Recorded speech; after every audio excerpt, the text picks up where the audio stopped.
Let's say if there are color guard people or even just marching arts people in general that are watching this conversation at some point, and they think, oh, I think I want to start creating content, or I think I want to, maybe you have a winter guard and you want to use your social media to kind of spread your reach a little more so you can recruit better, or, things like that. What are some, I'm totally switching this, by the way. What are some things that you would do to using your expertise to kind of help them engage their audience and bring in more people to watch their content?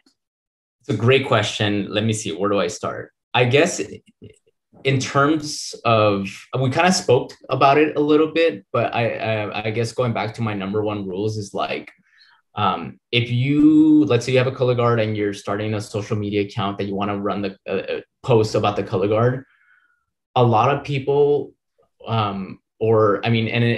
it's happens all the time. They'll start posting, we'll post like the first week, then the second week it kind of dies down a little bit, then the third week it dies down a little bit, and then that Instagram account is just a ghost account now, and then it doesn't get posted on for a year.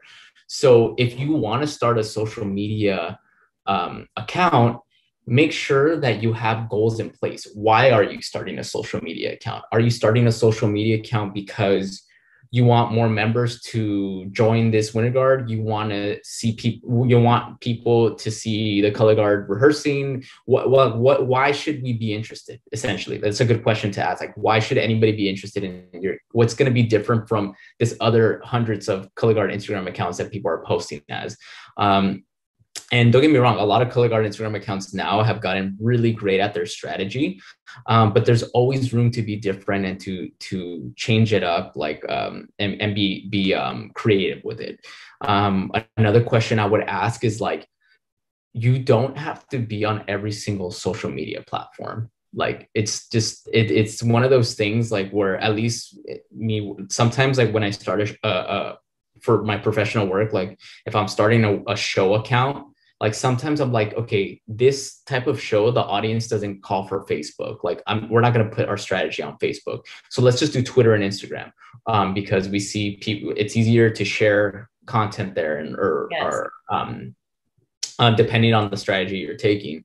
So it's really just identifying where you're going to put it. If you're just choosing to have Instagram, that's totally great.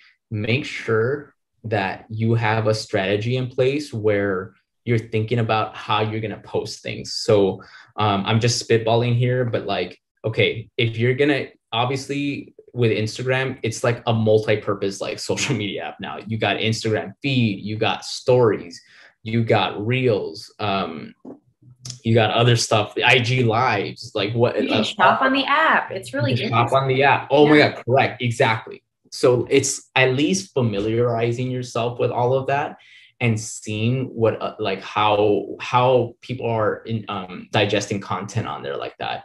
This conversation is sponsored by LCL Mentors, found at lclmentors.com. Hello, this is Stephanie Chavez. I teach at the Phantom Regiment and at Friendswood High School here in Houston, Texas. I've been a big supporter of Color Guard EDU and would like for you to be too. Courtney Allison Mills and her team have been providing valuable educational content to help the Color Guard community grow, and we need your support to continue providing helpful resources. For only $5.99 a month, you get access to every podcast and webinar on marching arts education, helping Courtney and Tim continue creating and sharing these resources. Go to Marching Arts Education and click on the membership to sign up now.